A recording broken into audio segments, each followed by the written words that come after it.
Hello everyone, स्वागत है आपका हमारे चैनल पे। और आज है 23 अगस्त, है ना। 23 अगस्त पता है ना कौन सा डे मनाया जाता है? 23 अगस्त को जो जेवलिन थ्रो हमारे नीरज चोपड़ा जी ने गोल्ड मेडल जीता था ना, उसी के उपलब्ध में जेवलिन थ्रो दिवस मनाया जाता है 23 अगस्त को। ठीक है, आप इसको याद रखेंगे, इंपॉर्टेंट फैक्ट है। और कल मैंने जो प्रश्न दिया था आपको, क्वेश्चन को अटेम्प्ट करने के लिए, मैनहट्टन प्रोजेक्ट, उसमें जो सही जवाब दिया है ना, शशांक जी ने सही जवाब दिया है। और आज भी एक प्रश्न दिया गया है, जो भी जवाब देंगे कमेंट में उनका यहाँ पे नाम जो है लिया जाएगा। ठीक है, चलिए स्टार्ट करते हैं। आज इंपॉर्टेंट टॉपिक क्या क्या है यहाँ पर देखिए। सुप्रीम कोर्ट ने कहा कि जितने भी डॉक्टर हैं, जितने भी मेडिकल से जुड़े हुए पेशेवर हैं, सब लोग अपने काम पे लौट जाएं, क्योंकि यहाँ पे जो है जस्टिस से और मेडिकल फैसिलिटी से, ठीक है, इसको रोका नहीं जा सकता। यहाँ पे सुप्रीम कोर्ट ने सख्त किया है कि आप लोग जो है काम पे लौट जाइए। इससे बहुत जो है नागरिक को बहुत परेशानी हो रहा है, जनता को परेशानी हो रहा है। रही बात जस्टिस का, तो वो हम आपको दिलवा देंगे, टेंशन ना लें आप लोग। आइए यहाँ से क्वेश्चन जो देखने को मिलता है, सुप्रीम कोर्ट, सबसे पहले सुप्रीम कोर्ट से प्रश्न पूछता है ये वाला। टोटल जजों की संख्या 34। जजों की संख्या बढ़ाना, ये पावर किसको दिया गया है? सांसद को। अगर फाइनेंशियल इमरजेंसी लग गया तो इनका भी सैलरी कट हो जाएगा, याद रखिएगा, राष्ट्रपति जी को छोड़ के। कॉलेजियम सिस्टम आप याद रखेंगे, इसी सिस्टम के तहत जो है नाम का सिफारिश किया जाता है। और यहाँ पे क्या है, हमारा जो संविधान है ना, संविधान कॉन्स्टिट्यूशन, उसका प्रोटेक्टर कौन है? यही है हमारे सुप्रीम कोर्ट। हमें जो फंडामेंटल राइट मिला हुआ है ना, 12 से 35 तक मिला हुआ है ना, इसको प्रोटेक्ट कौन करता है? हमारा सुप्रीम कोर्ट करता है, और हाई कोर्ट भी करता है, याद रखेंगे आप इसको। और यहाँ पे खास बात है, सुप्रीम कोर्ट और यहाँ से जो पूछा जाता है, कॉलेजियम सिस्टम हो गया, सुप्रीम कोर्ट भी हो गया यहाँ पे। हाँ, पीआईएल का आपने नाम सुना होगा, ये भी क्वेश्चन पूछा गया है, पब्लिक इंटरेस्ट लिटिगेशन। इसको भी जो है पीएन भागवती, जो उस समय चीफ जस्टिस थे सुप्रीम कोर्ट के, उन्होंने ही इंट्रोड्यूस किया गया था। ये हो गया सुप्रीम कोर्ट से। यहाँ से इतने प्रश्न पूछे जाते हैं। और ये सब जो जितना भी फैक्ट मैंने बात किया ना, ये मैंने खुद से नहीं बनाया, बल्कि एग्जाम के पॉइंट है ये सब। एग्जाम में जो प्रीवियस ईयर क्वेश्चन है ना, उसके पॉइंट है ये। दूसरा देख लीजिए यहाँ पे प्रधानमंत्री जी। यहाँ पे ममता जो है ना, ममता बनर्जी, जो कि बंगाल के मुख्यमंत्री हैं, उन्होंने प्रधानमंत्री जी को पत्र लिखा और उन्होंने कहा कि जो यहाँ पे जो घटना हुआ है ना, उस पर कानून बनाए और जो सख्ती से इसको लागू करें। तो यहाँ पे प्रधानमंत्री जी से क्वेश्चन पूछता है पीएम को लेकर। देखिए, प्रधानमंत्री कौन बनता है? प्रधानमंत्री बनता है लोकसभा का स्पीकर, लोकसभा के मेंबर हो या राज्यसभा के मेंबर हो, कोई भी बन सकता है। ठीक, अपॉइंटमेंट कौन करवाते हैं प्रधानमंत्री को? राष्ट्रपति जी। कोई भी जो है ना नागरिक, आप कोई भी 6 महीना के लिए पीएम बन सकते हैं, लेकिन हाँ, जैसे 6 महीना खत्म होगा ना, तो आपको लोकसभा या राज्यसभा का मेंबर बनना पड़ेगा। ठीक है। और प्रधानमंत्री जो है ना, ये कौन होते हैं? रियल हेड होते हैं देश के। ठीक है। और कॉन्स्टिट्यूशनल हेड कौन होते हैं? हमारे राष्ट्रपति जी। ये भी फैक्ट याद रखेंगे, एक क्वेश्चन पूछा गया। आर्टिकल 74 याद रखेंगे, इसमें कैबिनेट काउंसिल होता है, जो कि एक ग्रुप है कैबिनेट काउंसिल का, और ये राष्ट्रपति को हेल्प करता है, कैबिनेट काउंसिल। और ये कैबिनेट काउंसिल का हेड कौन होता है? प्रधानमंत्री। इसको भी आप याद रखेंगे, ये क्वेश्चन पूछे गए हैं। और यहाँ पे कुछ खास बात, हाँ, जितने भी देश के कार्य होंगे ना, सारे राष्ट्रपति के नाम से होंगे। ठीक। अब हम लोग आते हैं यहाँ पे सॉलिसिटर जनरल। यहाँ से क्वेश्चन पूछा गया है, सॉलिसिटर जनरल को लेकर क्वेश्चन पूछा गया है, यूपीएससी में पूछा गया है। सॉलिसिटर जनरल क्या ये कॉन्स्टिट्यूशनल पोस्ट है? बिल्कुल नहीं। कॉन्स्टिट्यूशनल पोस्ट कौन सा है? तो अटॉर्नी जनरल वाला। अटॉर्नी जनरल जो पोस्ट है ना, जो कि सरकार के प्रमुख जो है अधिवक्ता होते हैं यहाँ पे, ठीक है, अटॉर्नी जनरल, उनको असिस्ट करने के लिए सॉलिसिटर जनरल होते हैं, याद रखेंगे आप इसको। ये तमाम फैक्ट जो एग्जाम में बार बार पूछे जाते हैं, मैंने आपके साथ शेयर किया। एक यहाँ से बंगाल वाला, पश्चिम बंगाल वाला जो है ना, वेस्ट बंगाल किन किन राज्यों के साथ सीमा साझा करता है? तो असम के साथ करता है, मेघालय के साथ करता है, और किसके साथ करता है? बंगाल आपका बिहार के साथ भी करता है, झारखंड के साथ भी करता है ना। ये तमाम राज्यों के साथ ये क्या करता है? सीमा साझा करता है बंगाल को लेकर। इतने क्वेश्चन जो है पूछे गए हैं। अब आते हैं हम लोग मंकी पॉक्स। मंकी पॉक्स को ही शॉर्ट में एम पॉक्स बोला जा रहा है।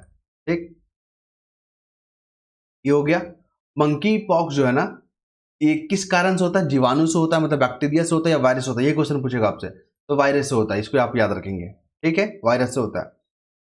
और WHO ने, वर्ल्ड हेल्थ ऑर्गेनाइजेशन ने क्या किया है कि इसको जो है ना सार्वजनिक स्वास्थ्य आपातकाल घोषित किया है, क्योंकि यह अंतर्राष्ट्रीय चिंता का विषय बन गया है। और ये विषाणु से होता है या वायरस से होता है, याद रखिएगा इसको। और ये जो वायरस होता है ना, किस ग्रुप से जुड़ा हुआ है, किस वायरस ग्रुप से, तो ऑर्थोपॉक्स वायरस, ये भी याद रखेंगे। ठीक, चलिए अभी क्या हो रहा है, पहले जो था ना अफ्रीका तक ही सीमित था ये जो बीमारी। जब आप पूरा आर्टिकल पढ़ोगे तो उसमें यही चीज लिखा हुआ कि ये जो बीमारी है मंकी पॉक्स, ये अफ्रीका तक ही सीमित है। लेकिन अब उसका सीमा जो है ना धीरे धीरे स्वीडन, पाकिस्तान, फिलीपींस, पाकिस्तान तो हमारा नेबर कंट्री है, यहाँ तक आ गया है, समझ रहे ना। तो काफी ये चिंता का विषय है। हमारी सरकार, हमारा जितने भी मेडिकल फैसिलिटी जो भी पेशेवर हैं, सारे लोग इससे निपटने के लिए प्रयास कर रहे हैं। ओके, ये कोटेशन याद रखिएगा, महात्मा बुद्ध जी का है ये। इन्होंने कहा है कि वर्तमान में जो भी हैं हम, चाहे आप हो चाहे हम हो, वो अपने विचारों से ही, विचारों के कारण ही बने हैं, और भविष्य में जो हम बनेंगे ना वो भी इन्हीं के कारणों से बनेंगे। तो ये महत्वपूर्ण कोटेशन है, आपको ये मेंस आंसर राइटिंग में, ऐसे पेपर में और अपने जीवन में सुधार करने के लिए काफी महत्वपूर्ण है, तो आप इसको ध्यान रखेंगे। अब आते हैं एडिटोरियल पेज, यहां से मेंस में क्वेश्चन पूछेगा।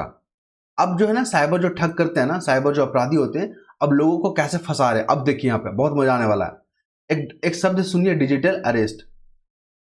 डिजिटल अरेस्ट जो है ना एक शब्द है, इसमें क्या होता है, कैसे, मान लीजिए ये जो साइबर ठग है, ठीक है, इसने अपना बैकग्राउंड में ये जो देख रहे हैं ना ब्लैक ब्लैक ब्लैक, यहाँ पे ऐसा माहौल बना दिया कि पुलिस टाइप में देखिएगा कि पुलिस ऑफिस से फोन कर रहा है। ठीक है, ये किसी भी टारगेट करता है, फोन करता है, उसको बोलेगा कि हम यहाँ से सीबीआई से बोल रहे हैं या पुलिस स्टेशन से बोल रहे हैं, आपका जो आधार कार्ड या पैन कार्ड या जो भी डॉक्यूमेंट है ना वो इलीगल तरीके से जो है गैर कानूनी जो कार्य है ना उसमें पाया गया है, जैसे नशीले पदार्थ के व्यापार में पाया गया है, ह्यूमन ट्रैफिकिंग में पाया गया है।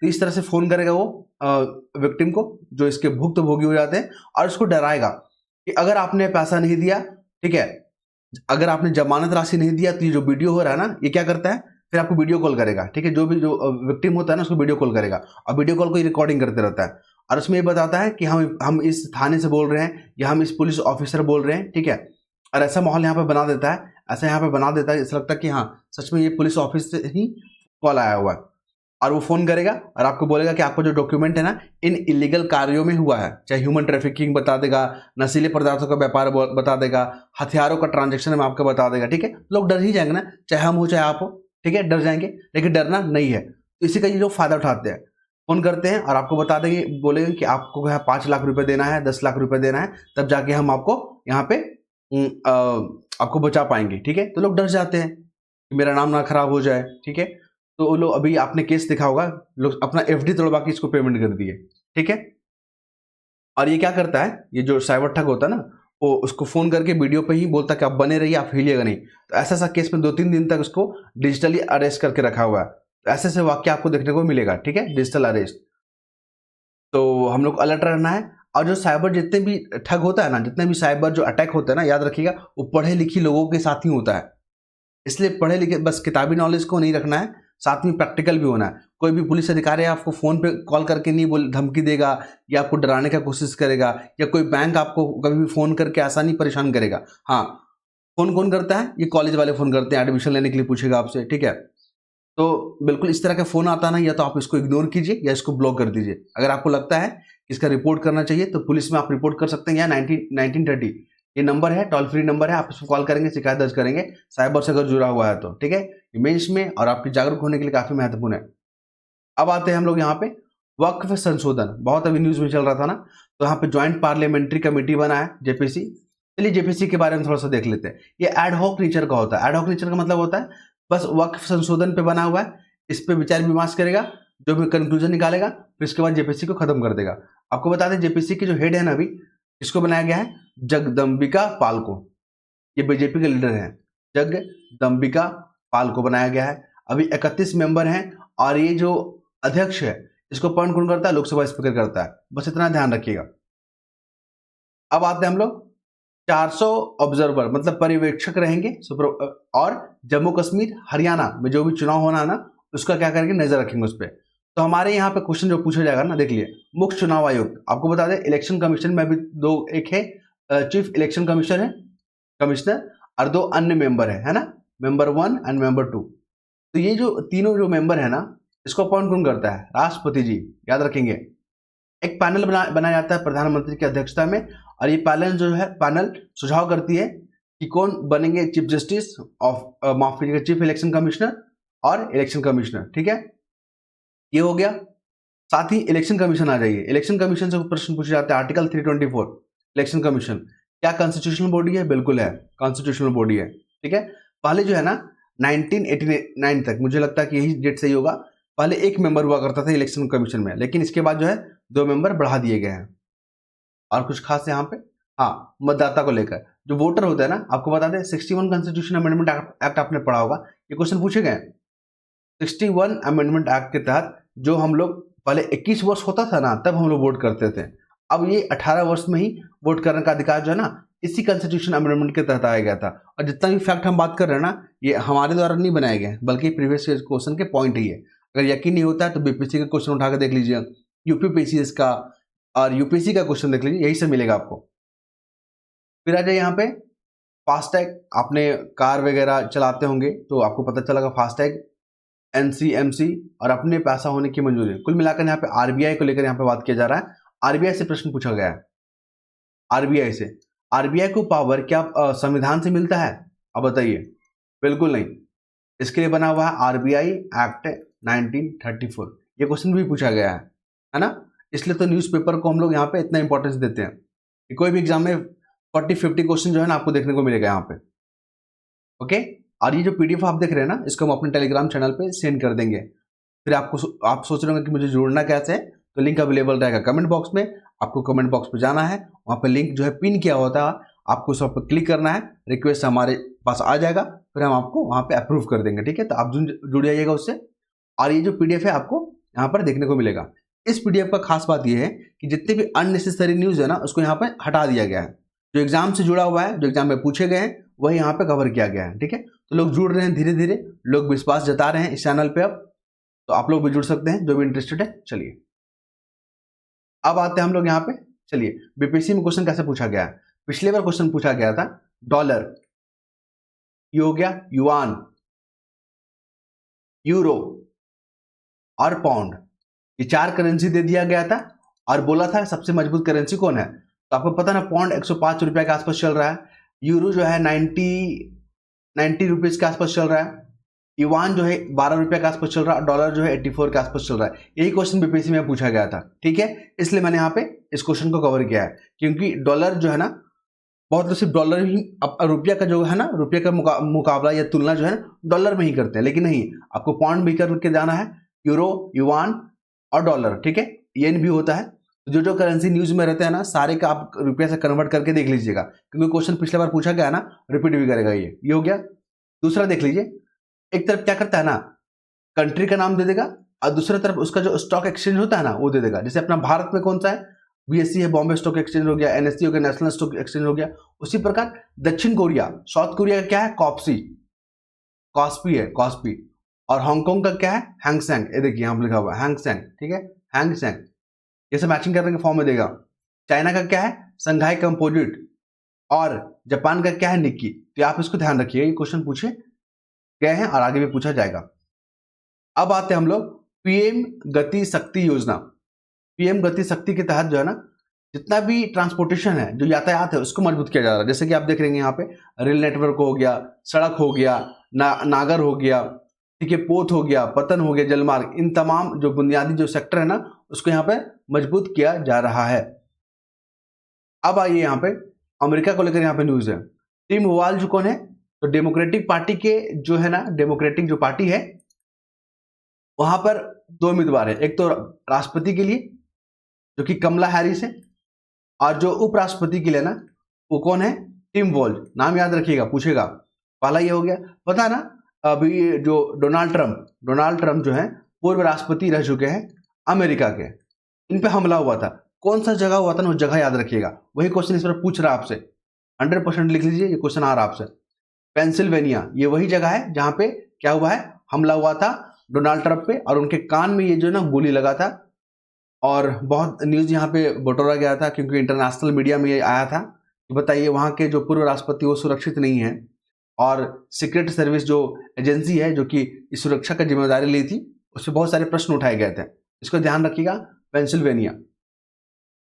क्योंकि हाल ही में जो भी एग्जाम हो रहा है ना, अगर आप देखोगे 2-3 एग्जाम को, तो वहाँ पे जहाँ पे घटना घट रहा है, ये सब जान रहा है कि उन पे हमला हुआ था डोनाल्ड ट्रंप पे, लेकिन किस जगह पे हुआ था ना, इसको बहुत कम लोग फोकस करेंगे। और मैं वही चीज़ आपको यहाँ पे हाईलाइट कर दे रहा हूँ, ताकि आप इस चैनल से अगर जुड़े ना तो कुछ आपको प्रॉफिट हो।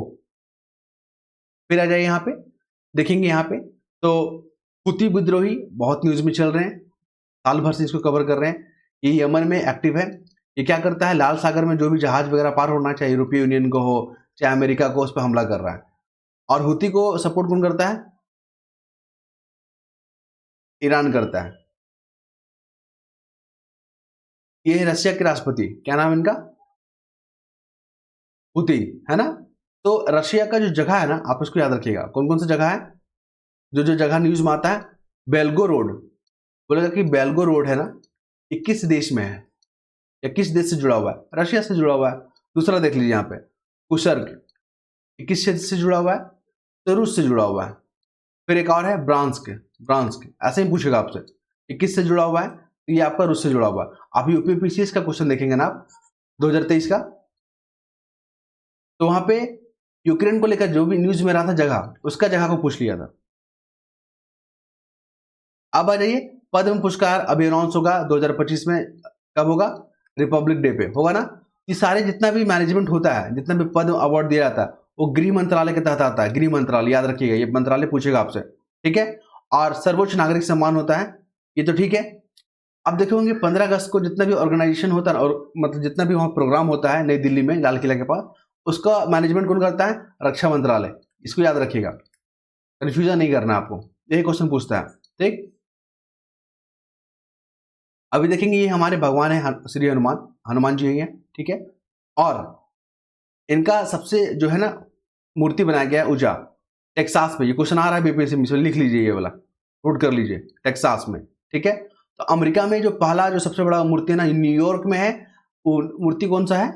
स्टैचू ऑफ लिबर्टी, है ना, स्टैचू ऑफ लिबर्टी। दूसरा कौन है? फ्लोरिडा में है, पेगासस। थर्ड कौन होगा? हमारा हनुमान जी का। कल मैंने एक प्रश्न दिया था जिसका जवाब शशांक जी ने दिया था, बिल्कुल जो सही जवाब था। आज का प्रश्न है कि ग्लोबल जो जेंडर गैप है ना, ये कौन सी संस्था निकालती है? वर्ल्ड बैंक निकालती है, यूनाइटेड नेशन वीमेन निकालती है, द वर्ल्ड इकोनॉमिक फोरम निकालती है, या यूएनडीपी निकालती है? तो आप लोग जवाब जो है अपना कमेंट बॉक्स में देंगे, और जो भी यहाँ पे जवाब देंगे ना, उनका यहाँ पे नाम लिया जाएगा। हिंदी में पढ़ लेते हैं। यहाँ पे ग्लोबल जेंडर गैप रिपोर्ट किसके द्वारा प्रकाशित किया जाता है? संयुक्त राष्ट्र महिला, विश्व आर्थिक मंच, UNDP, united national development program, या वर्ल्ड बैंक, ठीक है। तो इसके जवाब का हम मुझे इंतजार रहेगा, आप लोग कमेंट में जरूर कीजिएगा। और ये पीडीएफ को हम अपने टेलीग्राम चैनल पर सेंड कर देंगे। जो लोग जुड़े नहीं हैं जुड़ सकते हैं। टेलीग्राम जो है जो लिंक होता है वो हमारे कमेंट बॉक्स पे पिन किया हुआ होता है, ठीक है। चलिए कल मिलते हैं हम लोग, धन्यवाद।